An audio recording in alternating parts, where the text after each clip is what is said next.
Hey guys, it's Mandy and I'm at the store. It is the last week of January, which means it's the last week of my $200 January grocery challenge. And so I have $25 left. So I did scrounge around the house a little bit.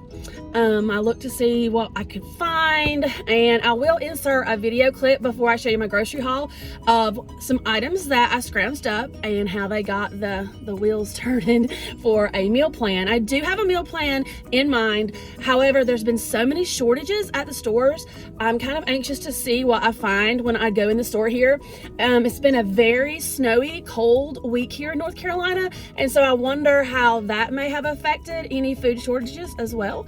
So we're gonna go to the store with our $25. We're gonna see what we can find, and then we will share our grocery haul.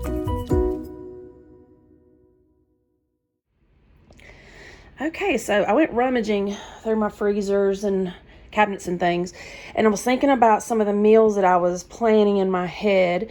And so these are some things I dug up that I think I won't have to buy at the store for some recipes. So first, I have about most of this package of those flour tortillas. We were home all week because of the snow, so we didn't make the wraps to take for lunch. So I found that and this little bit of diced jalapenos. And my daughter really loves it when I make a chicken quesadilla out of this. So I think all I have to do with this is add some chicken. So I think I'm going to do that. I need to use up these noodles. This is the rest of those egg noodles that I got last week. And I found a recipe for a chicken dish that I think I can use that in. So I was excited to find that. Here's that other bag of the broccoli cuts, because remember I found some my daughter had brought home that was fresh, so I only used one of the bags. I'm going to use that in a recipe. As I was digging in my freezer, I found this that I've had forever. So I'm going to use this in a recipe. I was excited to find that. And look what was lurking in the bottom of my freezer. Bacon, y'all. I was so excited to find this. It was hidden under all kinds of stuff in my freezer. And so now I don't have to buy bacon at the store, and I'm using something up out of my freezer.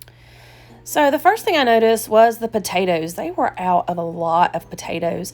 I wanted a bag of russet potatoes, but I ended up having to get a bag of red potatoes. They only had 2 of those left. The breakfast meat section was a little empty, and here is the flour section. That shelf was like bare. And then you can also see here on the pasta aisle, there was a lot missing as well.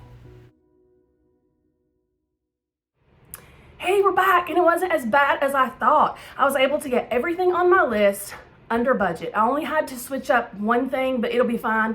And so I was really excited about that. The shortages weren't too bad. There were a couple of things that they were completely out of. And I want you to stick around to the end, because after I show you that meal plan, there's gonna be a bonus freezer clean out recipe. So stay tuned. All right, so here is what we got. And here is my receipt. You can see there the total was $24.60. So the one substitution that I had to make was with these potatoes. I'm going to be making a twice baked potato casserole this week. I wanted russet potatoes. They were like out of all kinds of potatoes, as you saw in that clip. So I got this 5-pound bag of red potatoes. We'll use that in a couple recipes this week. Some sharp cheddar cheese, a pound of that, cream and mushroom soup, cheddar cheese soup, evaporated milk, and some diced ham. We're going to be making a ham and broccoli casserole this week, so that's going to be yummy. 2 blocks of cream cheese, some fresh ground turkey, chicken breast, and sour cream. We're going to be making a crack chicken casserole, and we're also going to be making a cheeseburger casserole. And with the chicken, we're going to use part of that for my chicken quesadillas that I'm going to be making. So that's what we've got. Now let's look at the meal plan. And so here is that bonus recipe. I had 3 bananas in the freezer that needed to be used up, so I got those out to thaw, and now I'm mashing those up, and I'm going to be making banana bread.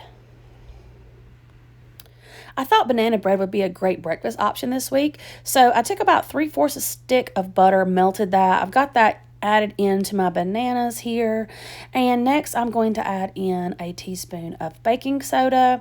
I'm going to add in a teaspoon of vanilla extract, and then I just made this up, y'all. I wanted some cinnamon in it, and I couldn't find my cinnamon, so I had this apple pie spice. Let's just dump some of that in there. Here's 1 egg that I am beating, and then I'm going to put that in my mixture as well. After I put the egg in, it was time to add in the sugar. So the recipe calls for a cup of sugar. I halved it between granulated sugar and brown sugar. So I did half a cup of white sugar, half a cup of brown sugar. Now, I'm not sure, like I said, this is the first time I've made banana bread. I might change it up a little bit if I make it again, but this is the way I chose to do it this time. So now that I have all of that mixed in, I'm going to give that a good stir, and then all that's left is to add the flour. So I have 1.5 cups of all-purpose flour that I'm going to stir into my mixture.